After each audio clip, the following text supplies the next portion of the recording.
Hello friends, मैं हूं अज़का रहमान और आप देख रहे हैं लॉयस्कोप।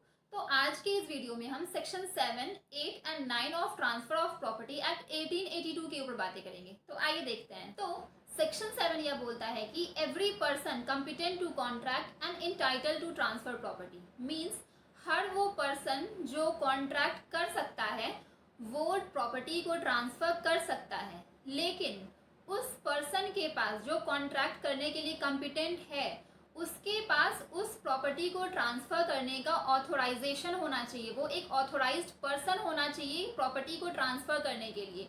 नेक्स्ट, वो उस प्रॉपर्टी का ओनर भी होना चाहिए। अब हम यह देखेंगे कि कौन पर्सन कॉम्पिटेंट है कॉन्ट्रैक्ट करने के लिए। Who could do a contract? तो एक major person who is above 18 years of age वो कॉम्पिटेंट है कॉन्ट्रैक्ट करने के लिए। एक साउंड माइंडेड पर्सन जिसका माइंड स्टेबल है, कॉन्ट्रैक्ट करते वक्त उसे पता है कि ये जो कॉन्ट्रैक्ट हो रहा है वो वैलिड है। A person who is not disqualified by law.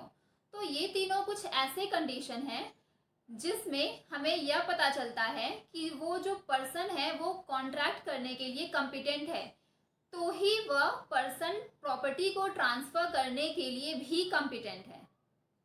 अगर हम सेक्शन 7 को एक लाइन में समझें तो सेक्शन 7 बस इतना कहता है कि कोई भी पर्सन जो किसी भी तरह का कॉन्ट्रैक्ट करने के लिए कॉम्पिटेंट है, जो हर टाइप का कॉन्ट्रैक्ट कर सकता है, तो हर वो पर्सन प्रॉपर्टी को ट्रांसफर करने के लिए भी कॉम्पिटेंट होगा। बस उसके पास उस प्रॉपर्टी का ऑथोराइजेशन होना चाहिए, वो पर्सन उस प्रॉपर्टी का ओनर होना चाहिए।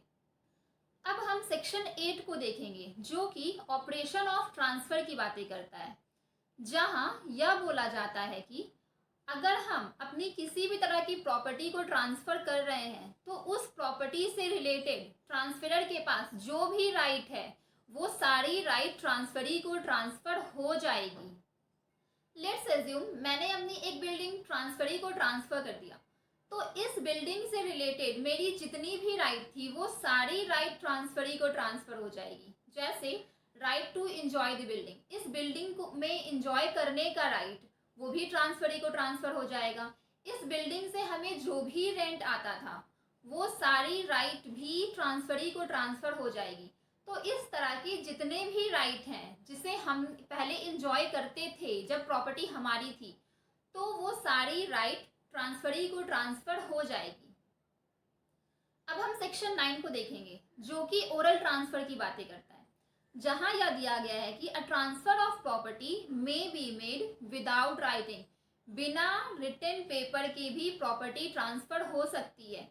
कुछ केस में ऐसा होता है कि जब हम अपनी किसी भी प्रॉपर्टी को ट्रांसफर कर रहे होते हैं तो वो लीगल डॉक्यूमेंट के साथ ट्रांसफर होता है, लेकिन कुछ केस में ऐसा भी होता है जहां ओरल ट्रांसफर भी होता है, बिना राइटिंग के हम प्रॉपर्टी को ट्रांसफर कर सकते हैं। तो अगर इस टाइप का केस होता है तो ये सेक्शन 9 के अंडर कवर होगा। तो फ्रेंड्स, ये था ट्रांसफर ऑफ प्रॉपर्टी एक्ट 1882 का सेक्शन 7, 8 एंड 9।